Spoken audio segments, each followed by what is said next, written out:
નમસ્કાર વિદ્યાર્થી મિત્રો, એમજે ટ્યુશન ક્લાસીસમાં ફરીથી તમારા બધાનું હાર્દિક સ્વાગત છે. આપણે ધોરણ 11 અને આંકડાશાસ્ત્ર વિશે જેનું સ્વાધ્યાય 3.5 વિશે ચર્ચા કરવાના છે. આના પહેલાની વિડીયોની અંદર આપણે સ્વાધ્યાય 3.4 વિશે જોઈ ગયા છે. જો વિડીયો તમે ના જોયો તો જોઈ લેજો.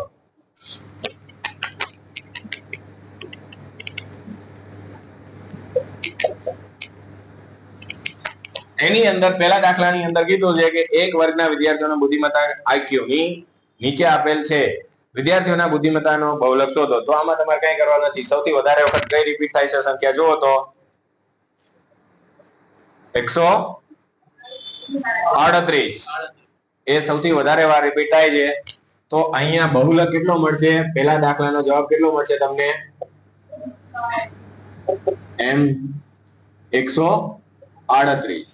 જે સૌથી વધારે વખત રિપીટ થતી હોય એ આપણા માટે શું ગણાય છે? બહુલક. જો બંને સેમ થતું હોય તો પછી આપણે કઈ રીતે દાખલો ગણવો પડે? અવર્ગીકૃત માહિતી માટેનું જે સૂત્ર આવતું હોય એ રીતના ગણવું પડે. હવે બીજા દાખલાની અંદર તમને કીધું છે કે નીચેના કોષ્ટકમાં એક બેકરીમાંથી દર દિવસે વેચાયેલ કેકની સંખ્યા દર્શાવે છે. તો કેકના વેચાણનો બહુલક શોધો. તો આમાં પણ તમારે કોઈ ગણતરી કરવાની નથી. આમાં તમારે શું જોવાનું છે કે સૌથી મોટી આવૃત્તિ કઈ છે? જુઓ તો એમાં 25. તો આપણો બહુલક કેટલો થયો? દાખલા નંબર 2 ની અંદર દાખલા નંબર 2 ની અંદર આપણો બહુલક કેટલો થશે? 13. મોટી આવૃત્તિ સામે x કેટલા છે? આપણે 13 છે. તો એ આપણો શું ગણાય? બહુલક. એટલે કે 13 કેટલી વાર રિપીટ થાય છે? 25 વખત. સમજાય છે? તો આપણો બહુલક કેટલો ગણાય? 13. હવે એવી જ રીતના દાખલા નંબર 3. તો દાખલા નંબર 3 ની અંદર આપણે જોઈએ. હવે દાખલા નંબર 3 શું કીધું છે? તો એમાં એમ કીધું છે કે એક વૃદ્ધાશ્રમની 48 વ્યક્તિઓની ઉંમરનું વિતરણ નીચે આપેલ છે. બહુલક શોધવા માટે કયું સૂત્ર યોગ્ય થશે? કેમ? તમે પસંદ કરેલ સૂત્રનો ઉપયોગ કરીને વૃદ્ધાશ્રમની વ્યક્તિઓની ઉંમરનો બહુલક શોધો. હવે આ સૂત્રનો ઉપયોગ શા માટે કરીએ છીએ, કેમ કરીએ છીએ, આ બધું આપણે જવાબ દેવાના છે. પણ એના માટે પહેલા આપણે શું લખશું? વર્ગ. કેટલા આપેલા છે? 50 થી 60, પછી 60 થી 65, 65 થી 70, 70 થી 85, 85 થી 100. તો એનો મીનિંગ કે આ કેવું છે? અસમાન વર્ગ લંબાઈ. અને અસમાન વર્ગ લંબાઈ હોય તો બહુલકનું આસાદિત સૂત્રનો ઉપયોગ થાય. તો અહીંયા આપણને વ્યક્તિઓની સંખ્યા આપેલી છે, એટલે કે f બરાબર આપણને આપી દીધા છે. કેટલા? 6, 10, 19, 9 અને 4. ટોટલ આપણને કેટલા વ્યક્તિ કીધા હતા? n બરાબર 48. સમજાણો? હવે જોઈએ આપણે. અહીંયા આપણને બહુલક મેળવવાનો છે, પણ કઈ રીતના મેળવવો પડશે? આસાદિત સૂત્રની મદદથી. તો પહેલા આસાદિત સૂત્ર તમને આવડવું જોઈએ. m બરાબર કે 3m - 2x બાર. એનું મીનિંગ કે અહીંયા આપણે શેની જરૂર પડશે? મધ્યસ્થ અને મધ્ય. જોઈ જોઈએ કે કયા અસમાન વર્ગ લંબાઈ પહેલા ચેક કરવાનું કે અસમાન છે કે નહીં. સમાન હોય અને આવૃત્તિ વધારે વખત રિપીટ થતી તો પણ કેવા પ્રકારનું આસાદિત સૂત્રનો ઉપયોગ કરવાનો. પણ સમાન વર્ગ લંબાઈ હોય અને આવૃત્તિ એક જ મોટી હોય તો આપણે fm વાળું સૂત્ર જે આવે છે એ સૂત્ર યુઝ કરવાનું. હવે આપણે જોઈએ તો પહેલા આપણે શું મેળવશું? x બાર. તો x બાર મેળવવા માટે તમારે શું મેળવવું પડશે? પહેલા મધ્ય કિંમત. તો મધ્ય કિંમત મેળવવા માટે આ બંનેનો સરવાળો અને ભાગ્ય કેટલા કરવાના? 2. એટલે કેટલા આવશે? 55. પછી 65, 60 પ્લસ 65, 62.5.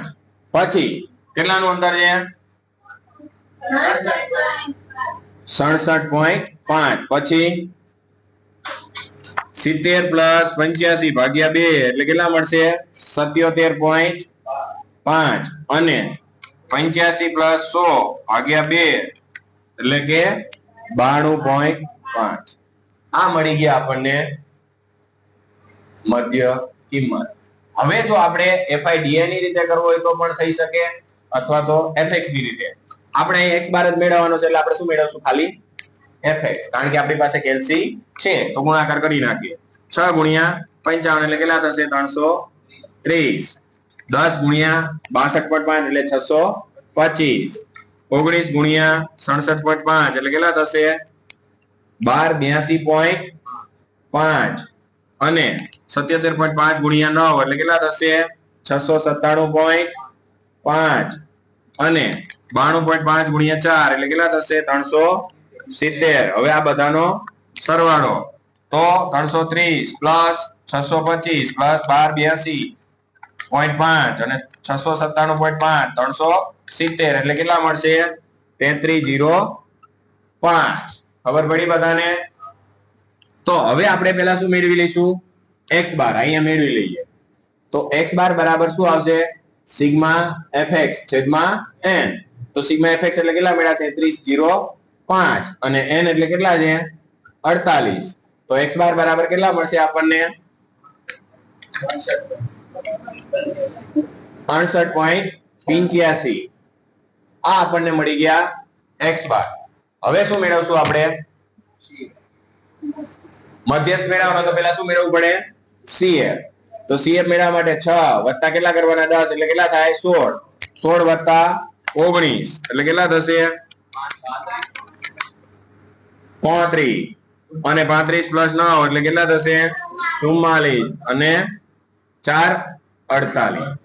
ખબર પડી બધાને? હવે આપણે m બરાબર નું સૂત્ર m બરાબર n ના છેદમાં 2 માં વર્ગની કિંમત.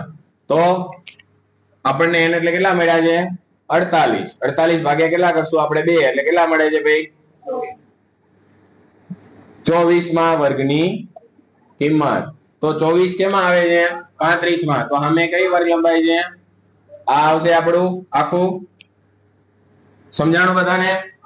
હવે મોટું સૂત્ર મૂકી દેવાનું m બરાબર l વત્તા n ના છેદમાં 2 માઈનસ cf છેદમાં f ગુણ્યા c. l એટલે આપણે કેટલા લઈશું 65 અને અહીંયા 24 માઈનસ કેટલા કરશું 16 અને છેદમાં f એટલે 19 અને કેટલાનું અંતર છે આ બંને વચ્ચે 5. તો ગુણ્યા કેટલા કરશું 5 તો 65. હવે અહીંયા વત્તા 24 માંથી 16 બાદ કરીએ એટલે કેટલા મળશે આપણને 8. 8 ગુણ્યા 5 ભાગ્યા કેટલા કરશું 19 એટલે કેટલા મળશે 2.11. 2.11 તો આપણને m બરાબર કેટલા મળશે 67.11. આ મળી ગયા આપણને m. હવે આપણે શું મેળવવાનું છે બહુલક. તો બહુલક મેળવવા માટે અહીંયા ઓલું આપણે જે સૂત્ર લખેલું છે એ લખી નાખીએ mo બરાબર શું થશે 3m - 2x બાર. તો 3 ગુણ્યા કેટલા કરશું આપણે 67.11 માઈનસ 2 ગુણ્યા કેટલા કરશું આપણે કેટલા મળ્યા x બાર ક્યાં ગયા 68.85. તો કેટલા આવશે 3 ગુણ્યા 67.11 એટલે કેટલા મળશે 201.33. અને આમાં આપણે 2 ગુણ્યા કેટલા કરશું 68.85 તો 137.7. તો હવે આ બંનેની બાદબાકી કરીએ એટલે આપણને કેટલા મળે છે બહુલક 201.33 માઈનસ 137.7 એટલે કે 63.63. આ તો આપણો દાખલા નંબર 3. કોઈને કઈ પ્રશ્ન છે 4. તો દાખલા નંબર 4 ની અંદર શું કીધું છે કે દોડવાની સ્પર્ધા 8 સ્પર્ધકોને લીધેલ સમય દર્શાવતી નીચેની માહિતી પરથી બહુલક વિશે તમારું મંતવ્ય જણાવો. હવે અહીંયા તમને કોઈ સંખ્યા રિપીટ થતી નથી. થાય છે જોવો તો નથી થતી. તો અહીંયા આપણે અત્યારે જે રીતના દાખલો ગણ્યો તો એ જ રીતના દાખલો થશે. જોઈએ કઈ રીતના. અહીંયા તમને શું આપેલું છે અવલોકનની કિંમત આપેલી છે ને 26.5 28.6 પછી 32.1 પછી 29.0 29.3 31.3 અને 27.8. આ બધા ટોટલ કેટલો થાય છે તો આનો આપણને સિગ્મા x બરાબર મળશે 229.8. હવે આપણે x બાર મેળવી લઈએ તો સિગ્મા x છેદમાં n 229.8 ભાગ્યા કેટલા કરશું આપણે 8. તો x બાર બરાબર કેટલા પડે છે 700 તો આપણે 73 કરી નાખીએ. રેડી? 28.73. હવે આપણે શું કરશું? મધ્યસ્થ મેળવવાનો છે. તો આપણે મધ્યસ્થ કઈ રીતના મેળવતા હતા? પહેલા તો માહિતીને શું કરવાની? ચડતા ક્રમમાં ગોઠવવાની. તો અહીં લખી નાખવાનું ચડતા ક્રમ બરાબર લખો. સૌથી નાની સંખ્યા કઈ છે? 25.2. પછી 26.5. પછી 27.8. પછી 28.6. 29.0. પછી 29.3. પછી 31.3.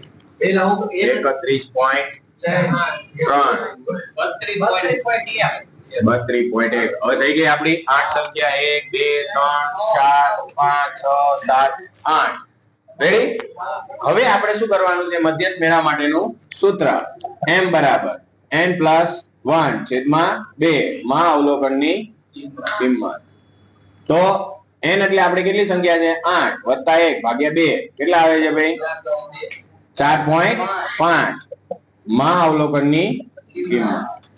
તો 4.5 એટલે કે 1 2 3 અને 4 ચોથું અવલોકન. અને 4.5 તો ચોથું એટલે બંનેનો શું કરશું?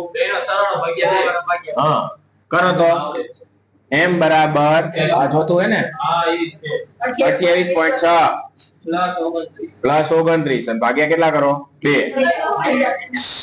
તો 28.8 આવે છે. ઓકે, હવે આપણે શું મેળવશું? બહુલક. તો mo બરાબર શું થશે? 3m - 2x બાદ. તો 3 ગુણ્યા કેટલા કરશું આપણે? 28.8 માઈનસ 2 ગુણ્યા કેટલા કરશું આપણે? 28.73. તો કેટલો જવાબ આવે છે? 86.4 માઈનસ 28.73 ગુણ્યા 2 57.46. તો mo બરાબર કેટલા આવે છે? 28.94. આ તો આપણો દાખલા નંબર 4. હવે જોઈએ દાખલા નંબર 5.